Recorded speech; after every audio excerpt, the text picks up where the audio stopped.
So what a great portion we have this week. Parshat Yitro. Yitro is Jethro, or the father-in-law of Moses. He married her daughter Tzipporah, and they had 2 children. And the portion opens up with the return of Jethro. Jethro comes to visit Moses, who is now leading the people through the desert. And clearly, there's been a rumbling around the world about the destruction of the Egyptian dynasty. Have you heard what happened in Egypt? They chased after the Hebrews, they let them go, they didn't let them go, they forced them out, they brought them back, and then they let them go finally, and then they drowned. The army was wiped out. All of the elite soldiers, Pharaoh, the firstborn, plagues, destruction. Egypt was devastated. Yes, they recovered, but this was unprecedented. Egypt is one of the great powers of the world, really suffered badly. Well, Jethro obviously here is living in Midian, which is not that far away. Geographically, it's probably a month-long journey. And he tracks down his son-in-law, Moses. And what does he bring to Moses in the desert? He brings his daughter, Tzipporah, who is Moses' wife, and his 2 children. And here's what I want to do today. I want to explore the mind and the brain and the attitude of Moses. Because I've mentioned here before, Moses is both an extraordinary and also a very troubling figure. Troubling in the sense that there are challenges with his leadership and who he was as a person. And remember that when we talk about an individual that's almost 3,000 years ago, we don't really know them. We're projecting our mindset back into theirs, but we have a lot of clues in the text that give us a sense of what's happening. So people generally try to read the story of Jethro as laudatory.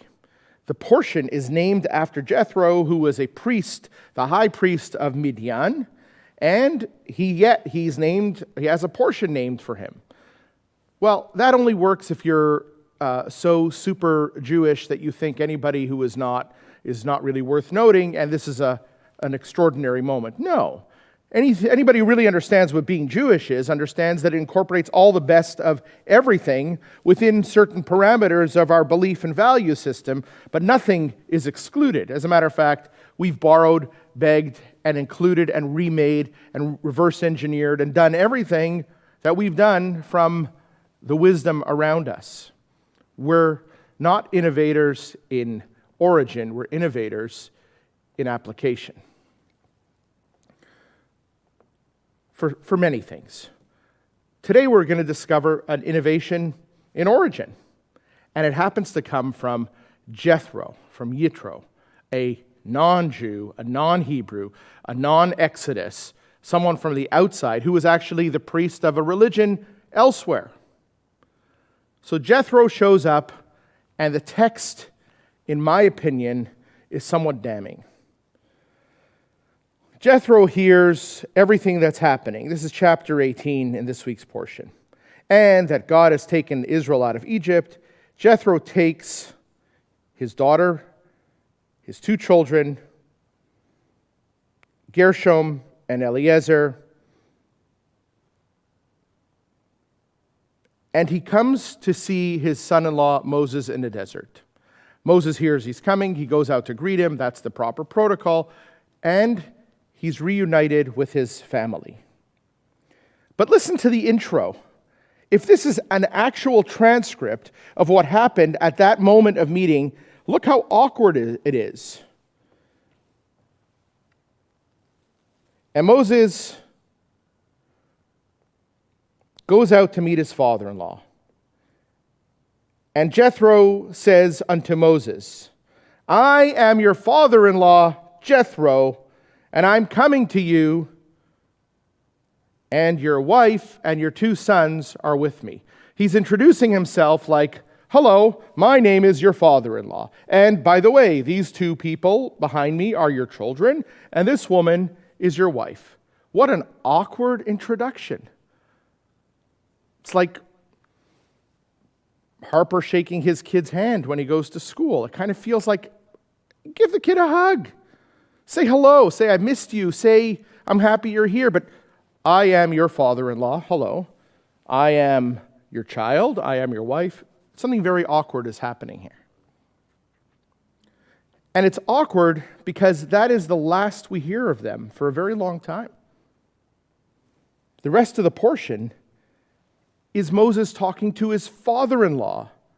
It doesn't say they had lunch, they sat down like it does with Joseph and his brothers, they broke bread, they talked, they laughed, they cried, they hugged. It doesn't even give one sentence to intimacy or emotional involvement. Moses immediately goes on to, let me tell you what's been going on here.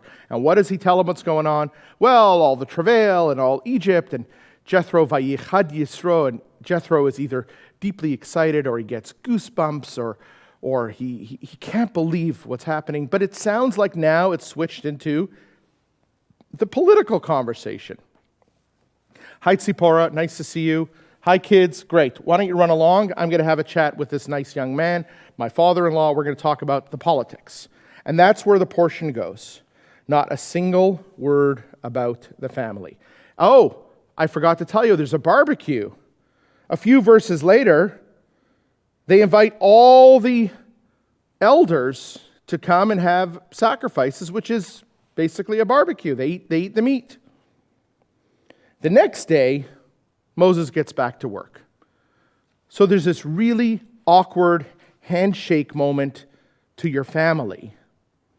And Jethro feels he has to introduce himself as, I am Jethro, your father. It's reminiscent. It rings of the same tone that Moses had to use with the people of Israel that said, this is the God that you forgot. And God says to Moses at the burning bush, hello, my name is God of your ancestors. Do you remember me? No, says Moses. Well, let me introduce myself. I made promises to you. There's this stilted, awkward, strange lack of intimacy in all these conversations. Hello, my name is God. Hello, my name is God. Hello, people of Israel. You have a God, and here he is. What is going on, and why does the text present it this way? The text is fully capable of presenting things with intimacy.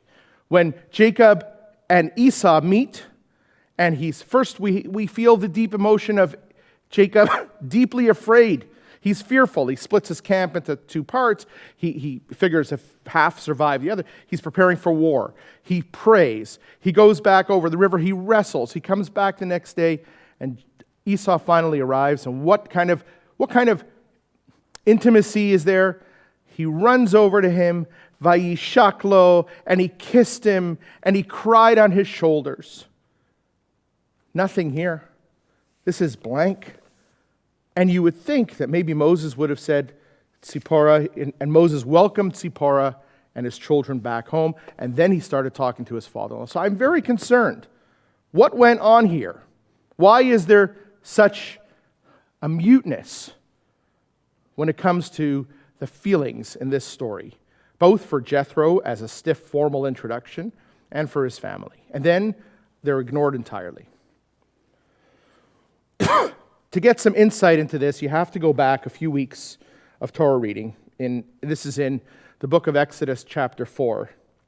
And the last time that Moses, Tzipporah, and her children were together was when Moses finally acquiesced to go back to Egypt and begin the revolt. Remember, Moses was a heroic figure in the lore and legend of Egypt. He was the prince, the Hebrew prince. He was well known. And he was also the man who revolted against the Egyptian slavery. He was always known. Remember, there was a guy named Moses. He saw someone hitting someone and he killed him. Remember, we could have risen up and revolted if Moses would have stayed and led us. And guess what? He's coming back. That was the legend of Moses. But Moses didn't feel that way. Who am I to go take the people out? There are people there who want to kill me. The people, I can't speak clearly.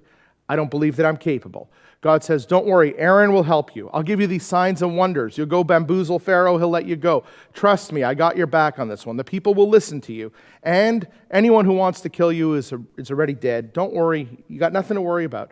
Finally, Moses is convinced to go back. Vayehi b'malon, he's on the way, and he is in the hotel. That's what the text tells us. Chapter 4, verse 24. Vayehi baderech b'malon, they were on the way in the hotel. Vayifkesheo Adonai, and God meets him and tries to kill him. I remember when we read this portion, I said to you, this is a very, very strange portion. And it is not clear even to me or anyone what this really means, so you're welcome to go and research it yourself. Chapter 4, verse 24 in Exodus. Somebody tries to kill somebody. Zipporah, the wife of Moses, takes a flint, a little sharp rock, and she circumcises her child. And something touches the feet, and she says, "'Cause you are a groom of blood to me." And then whatever it was, let's go. Then she said, "Chatan damim lamulot," a groom of blood of circumcision. Whatever just went on here could belong in a horror film. We have no idea what just happened. Moses is trying to be killed. Zipporah is trying to circumcise her son. There's this rambling about foreskins and about, the firstborn and about the blood, grooms of blood. It's very unclear. And that is the last time we hear about Zipporah. Because at that moment, it becomes clear Zipporah went back home and Moses went to Egypt. And from then on, there is no reference to them. So now we understand that something very traumatic has happened between Zipporah and Moses and the children and God. Something went on in that hotel room, like No Country for Old Men. Something really, really weird happened there. And it's very unclear what happened there. But what's clear is that something had changed. And this is not, we don't have enough time to unpack this fully. You would need the Midrash. The Midrash has really deep insight into this and doesn't paper this over. To me, that is one of the deepest parts of the trauma of Moses. Moses has lost his ability for intimacy. And this becomes clear as time goes on. He's harsh with the people. He moves out of the camp. He no longer is able to tolerate the day-to-day of the people's banality. And while he's the great leader, he doesn't have the warmth and ability. Aaron, his brother, was the warm one. He was the peacemaker. He was the listener. He was the empath. Moses was the designer of a religion. He was the law, and he was forceful. And when people didn't behave, he called the wrath of God upon them. That's what we discover about Moses. Moses was a really good follower. Moses was a believer. Moses was a creator of ideas and law. But Moses was not a warm, fuzzy man. And when you start to see this, it affected him so deeply that he lost his ability to even relate to his own family. So now, let's turn our attention to Jethro. Remember, I talked about an originator, the genius of originality. After a couple days, Jethro's there. They have the big barbecue. Jethro meets everyone, the wise people and all the leaders. Great. And then Moses has to get back to work. Remember, Moses is the leader of a new people. So what does the leader have to do? He has to lead. So Vayehi mimacharat, it was the next day, and Moses returns to judging the people. This is back in chapter 18, verse 13. And the people are standing in line with Moses from morning till night. And what are the people standing in line for? Well, you have a new society. They have a leader. They've put all their faith in this leader. This leader has clearly delivered them out of the hands of Egypt. Well, where do you go for leadership? You go to the leader. The problem is that everybody's problem is often perceived as the most important problem. I have a dispute with my neighbor. I'm going to Moses. Why do you have to go to Moses? Why can't the people in our little tent block sit down and work it out? No. We have a leader now. I want the leader. The leader talks to God. I want God's word. I want my neighbor to stop throwing their scraps near my door. That's it. You could just see it. As a matter of fact, let me share a great example with you. If you don't like the speed of your internet connection, what do?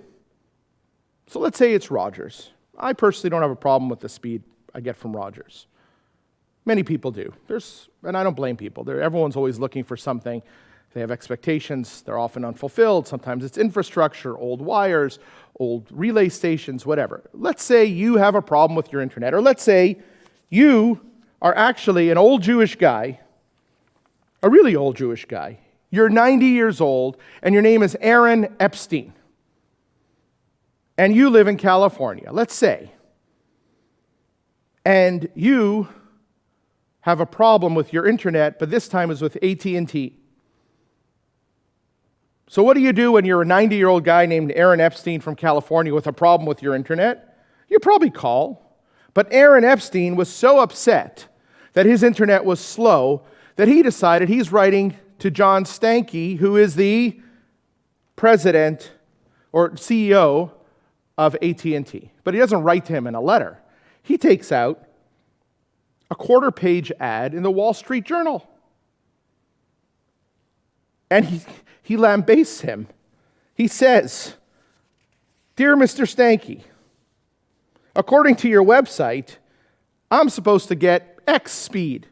But what am I getting? 3 megabits per second. That is so slow, it's dripping." He runs the ad in Manhattan. He runs it in Dallas, where AT&T is based. It costs him probably $1,100 US dollars, maybe twice, I don't know. And Aaron Epstein says, "I get very annoyed because I get mail, real mail, and I see ads on TV, and the ads on the internet are offering faster service.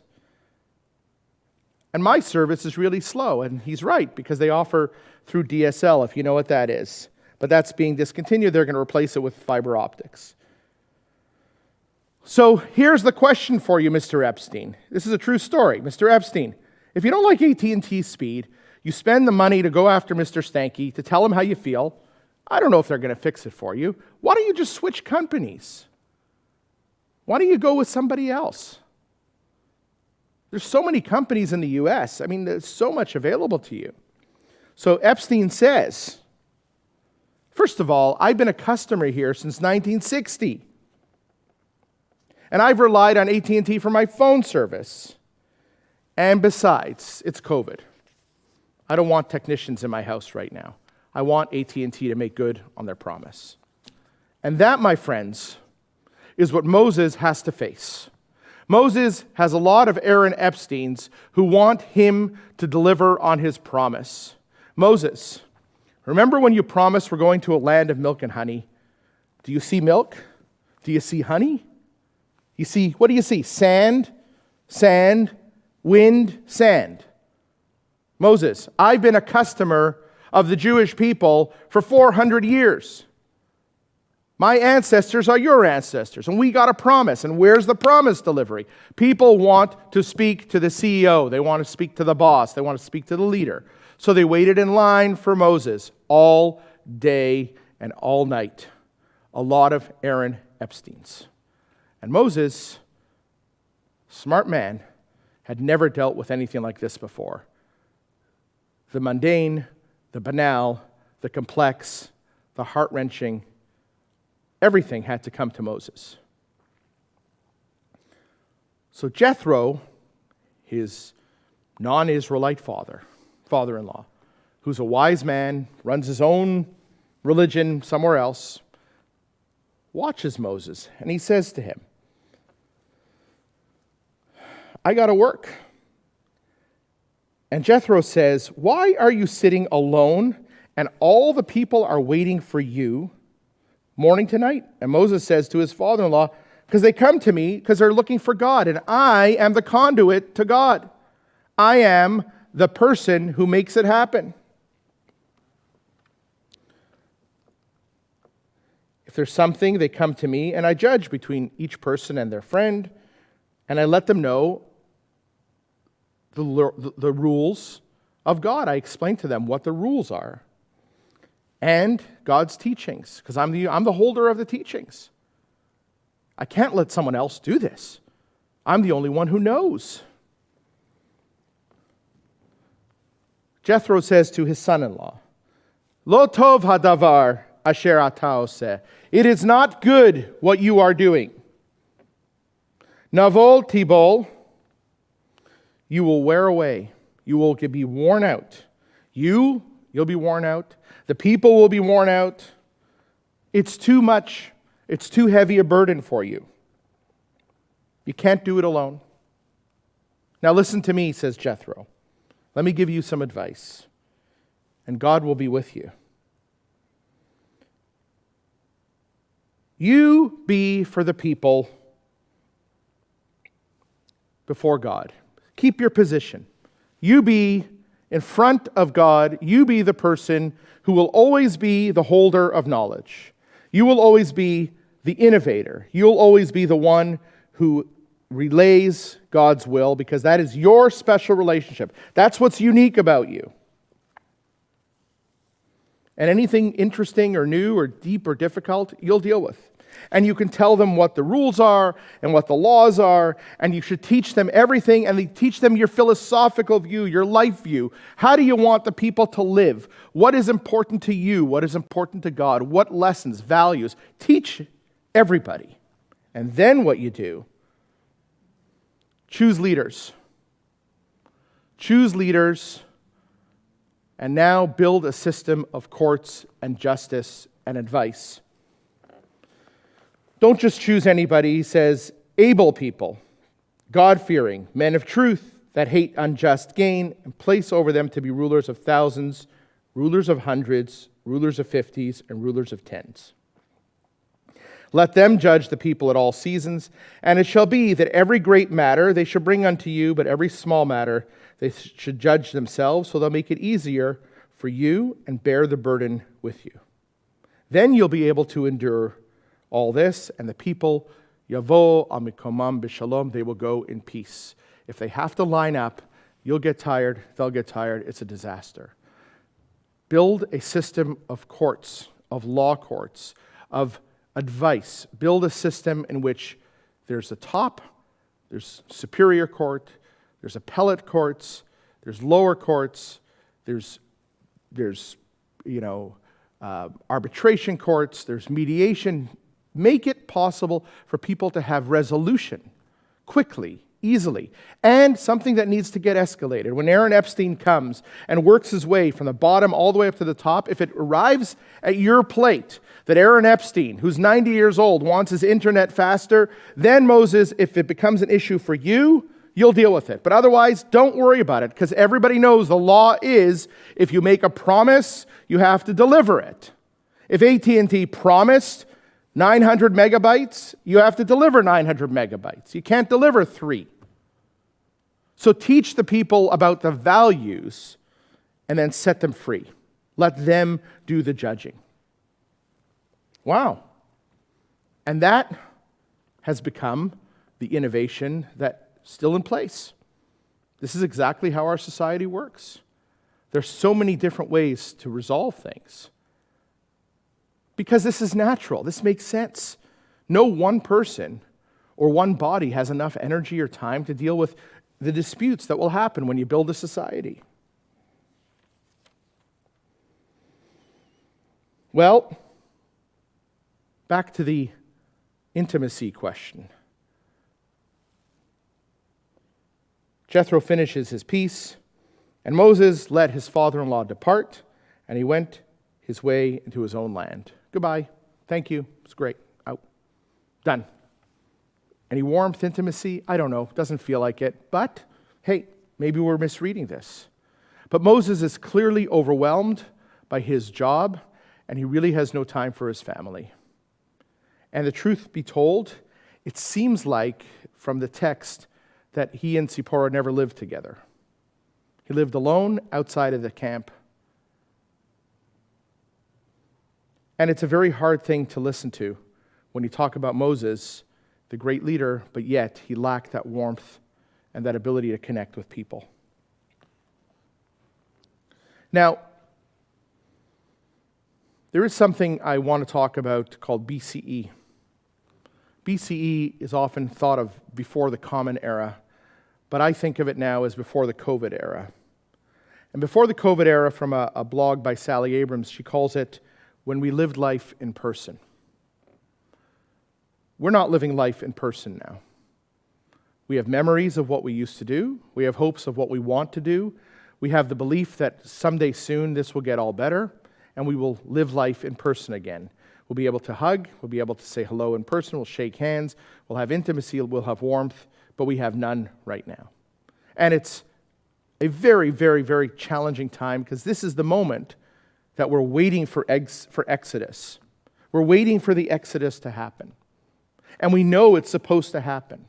When I was talking to a dear friend about the dilemma about knowing the end or not knowing the end. When we're in COVID lockdown number 1, we don't know the end. We're hopeful there's an end, but we don't know the end. Now, we believe there is an end. What is harder? To know there's an end and have to wait, or not to know there's an end and plug along until we find one? I'm not sure, but I think this is a more dangerous time. And here's what I got to tell you. There's a lot of talk about Israel's vaccination. And they've done a really remarkable job. And I have lots of stats and how Israel has done tremendous things for the world by basically accelerating its vaccination. So the whole world is learning from Israel what is really happening with the vaccines. And the news is good that's coming in. The data tells us that infections amongst people over 60, which is the first group targeted for vaccination, there's a huge decline in illness, in serious illness. And yes, 95% effective in reducing infections. And out of 163,000 Israelis who received both of the Pfizer vaccine doses, only 31 of 163,000, only 31 tested positive for COVID, compared to the unvaccinated sample, in which about 6,500 had COVID. So the numbers are staggeringly better. They're working on the variants, and as Eran Siegel, a scientist at Weizmann Institute, says, we say with caution, the magic has started. And Israel, because of its rapid vaccination pace, is the first one that can prove to us that this is going to work. There will be an exodus. It's really going to happen. But there's a caution. The cautionary tale is there's a long way to go.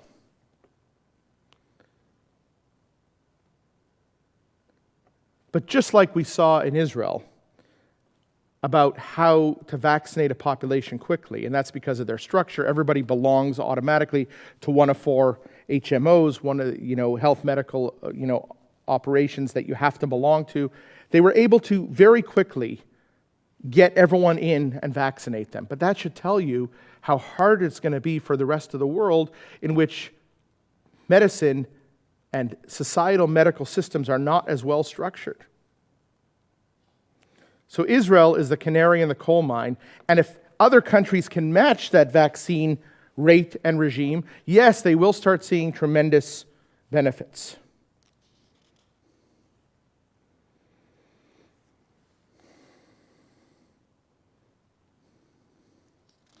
The rates of vaccination are staggeringly high. And let's not forget that Israel is a small country and it has the capacity to do things with quick movement. They have no choice. Otherwise, they wouldn't survive. But there are concerns. And the concern is there isn't enough evidence to tell us yet whether someone who's vaccinated can still transmit the virus, which is why masks are likely to remain in place for longer than we hope. And of course, I need not tell you the challenges of trying to vaccinate all parts of society. That borders on the political side, where the doctors have been trying to get everybody health care, and there's the Israeli-Palestinian conflict. That has been seemingly resolved. The Palestinians got their doses. But even that, everything is fraught with politics, even when it really should all be about health. It's unsure when kids will be approved for vaccines. You have to be 16 or over to get it, which creates a challenge with regards to school for a potentially long term. And it tells us that hope is on the way. It's just not as fast as we thought it was going to be. There is no way possible to know whether, even if every person has the full dose of vaccine by September in this country, whether that even means that some won't get reinfected, variants won't be in play that will need different vaccines, or that some populations will still be vulnerable to infection with maybe lesser side effects. There are other drugs. There's a drug now that was just mentioned in Israel as having been a cure for COVID. In other words, if someone is sick, they can eliminate it. We hope. But let's understand that exile and exodus are very unclear states of being. And what we find with Moses is exactly that. Moses is a product of exile. He had to leave his home. He had to leave his mother's arms. He was raised by people who took him and could have given him back to his mother, but no, they didn't. He was raised in a palace in a narcissistic kingdom. He was raised, became a revolutionary, revolted against his privileged life, and had to flee. Finds love or finds intimacy or finds a wife, but he can't sustain the intimacy. He can't, because he's fundamentally a man in exile. And even his return to Egypt is further exile. And then he finds himself exiled from the joys of everyday life because he has people lining up, because he has a relationship with God. His relationship with God destroys his ability to relate to humanity. Moses leaves the camp. He exiles himself from camp. He lives outside. And listen to this last thing. You have to hear what I'm going to tell you. You know, there's the old canard that Jews have horns. You know where that comes from? It comes from a text in the Torah in which it says that Moses moved out of the camp and his face shone so brightly, was shining so bright when he returned that people couldn't look at him. Whatever it was, he was touched by the divine. Whatever this means, his face was shining so brightly, he had to wear a mask. And it says, because there was karan or coming off his face.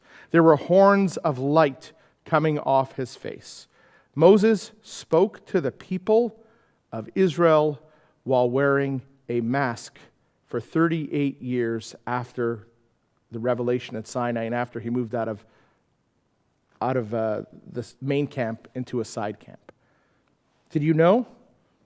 Moses wore a mask when he spoke to the people.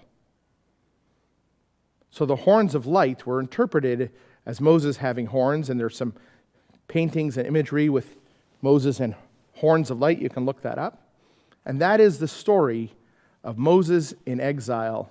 Moses in exile from his humanity. Moses was intimate with divinity, but the cost for him was he lost his personal individuality. Moses was masked by his life's work. We look forward to good news. We look forward to news that this country's vaccine program is underway. We look forward to hope. We look forward to the possibility that this vaccine will not only help us not get sick, but will help others not get sick. But in the meantime, please, whatever you do, just take care of yourselves and don't hurt anyone else. Stay safe, and Shabbat Shalom.